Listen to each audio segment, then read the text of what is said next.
अस्सलाम वालेकुम। आज આપણે બનાવે છે ઝૈતુનના પકોડા ચીઝ સાથે।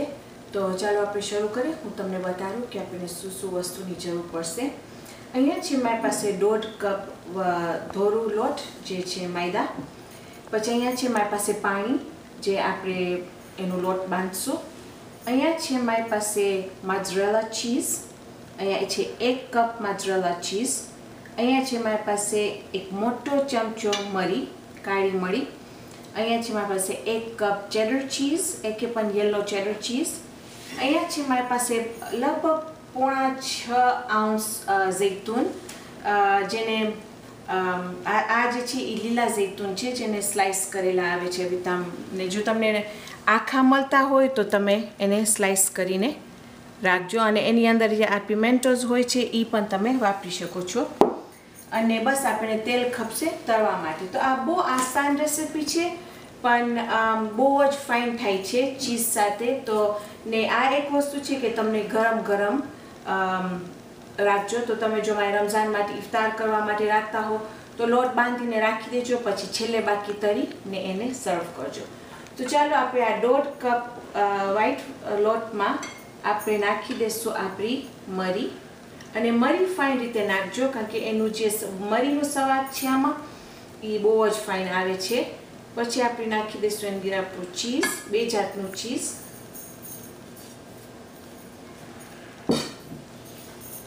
ને ઝૈતુનનું જે અંદર પાણી હતું એ હું બધું કાઢી નાખી છું।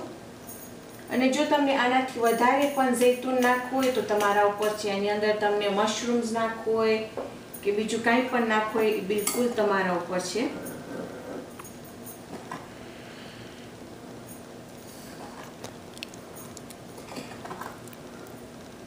આમાં નિમકની જરૂર નથી કારણ કે ઝૈતુન કાફી નિમકવાળા હોય છે। ઓકે, હવે આપણે બસ એમાં થોડું થોડું પાણી નાખીને લોટ બાંધશું।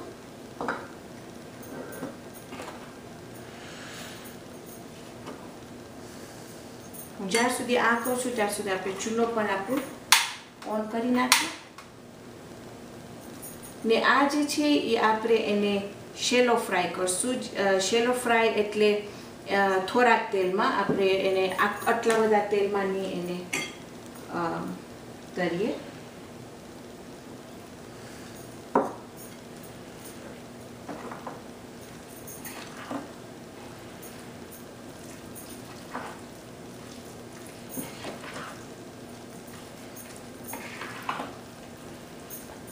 આપણે જરાક વધારે થોડું પાણી ખપશે એમાં।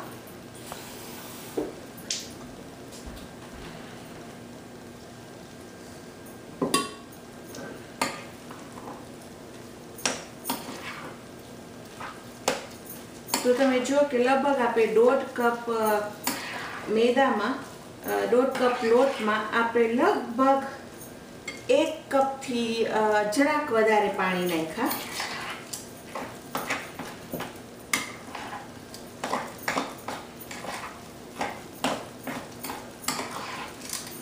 આપણું લોટ હવે આમ હું જોઈ આમ ગાટું પકોડા જેમ।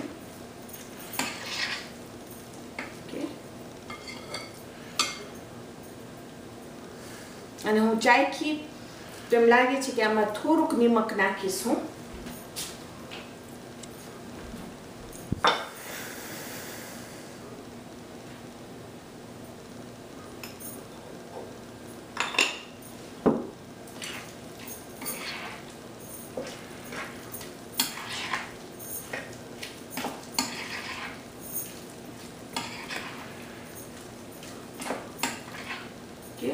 તો અહીંયા તમે જોશો તો આપણું તેલ તૈયાર છે।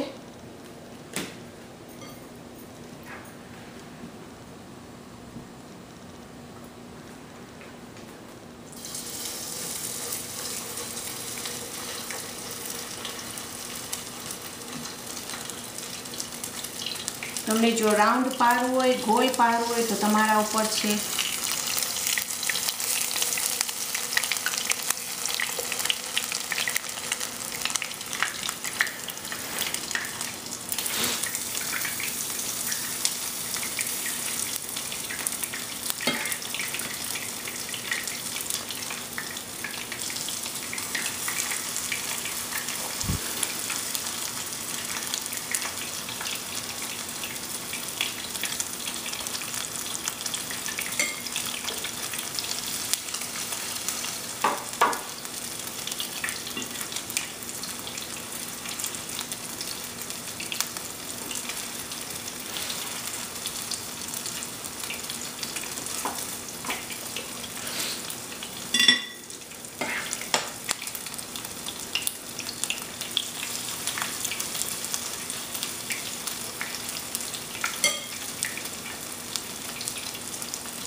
પછી તમને એમ લાગે કે નીચે જરાક બદામી કલર થવા આવ્યો છે એટલે એને ફરાવી નાખો આવી રીતના.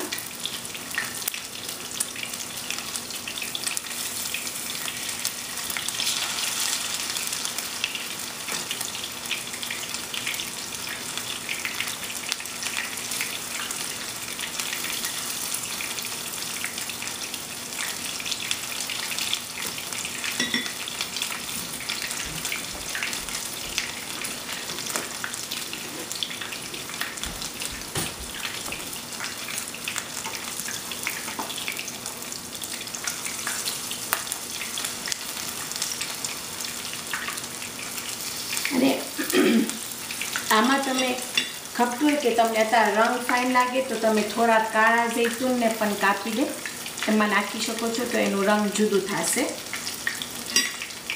પણ ખાલી કાળા જૈતુનનું હું કોઈ દિવસ નથી બનાવી, કારણ કે મને કાળા જૈતુનમાં સ્વાદ નથી આવતું, તો મને બહુ કાળા જૈતુન નથી ભાવતા, તો હું નથી વાપરી. પણ જો તમને વાપરવું હોય ને ટ્રાય કરવું હોય તો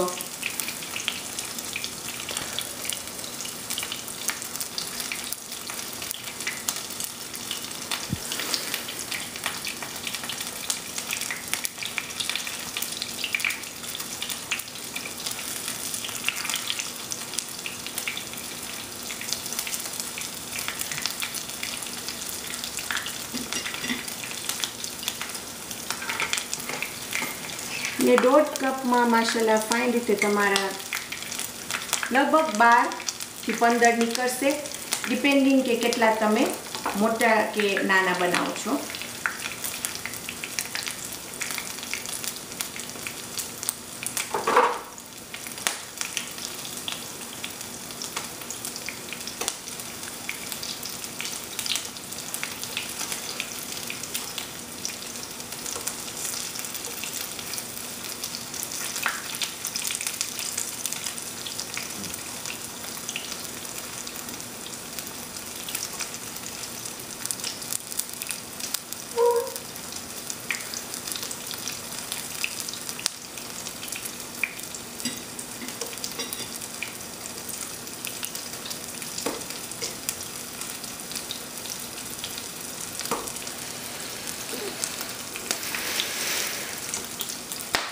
આમ ફાઇન અંદર કડક, આમ બારે કડક હશે, અંદર તમે જોશો તો આમ ફાઇન ચીઝ ને નરમ હશે.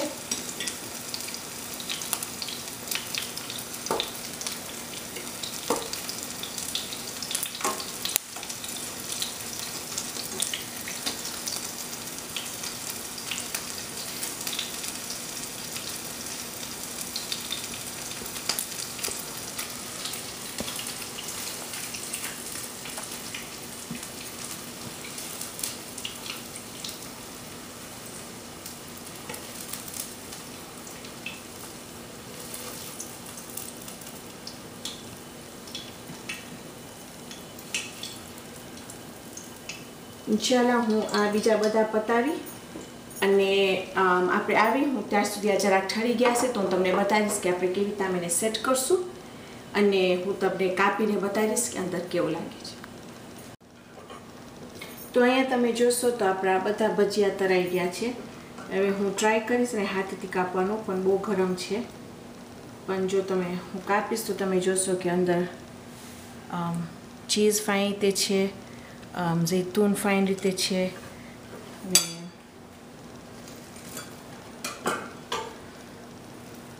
જોશો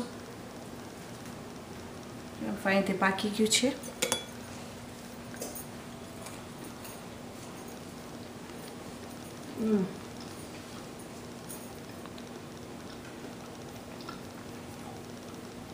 બારે કડક છે,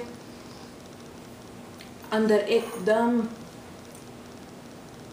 પોચું છે, ચીઝ આવે છે મોઢામાં, જૈતુન આવે છે મોઢામાં, એકદમ ટેસ્ટી થયું છે. જો આને તમને કોઈ ચટણી સાથે પણ લાલ ચટણી છે કે કોઈક મીઠી ચટણી સાથે પણ સર્વ કરવું હોય તો તમારા ઉપર છે. તો આજે આપણે પતાવ્યા આપણું જૈતુનના પકોડા ચીઝ સાથે. ઇન્શાઅલ્લાહ આપણે આવતી વખતે મળશું બીજી રેસીપી સાથે. તો ઇન્શાઅલ્લાહ આપણી આવતી વખતે પાછી મુલાકાત થશે. એક બીજી જબરદસ્ત રેસીપી બનાવશું. તો ત્યાર સુધી ખુદા હાફિઝ.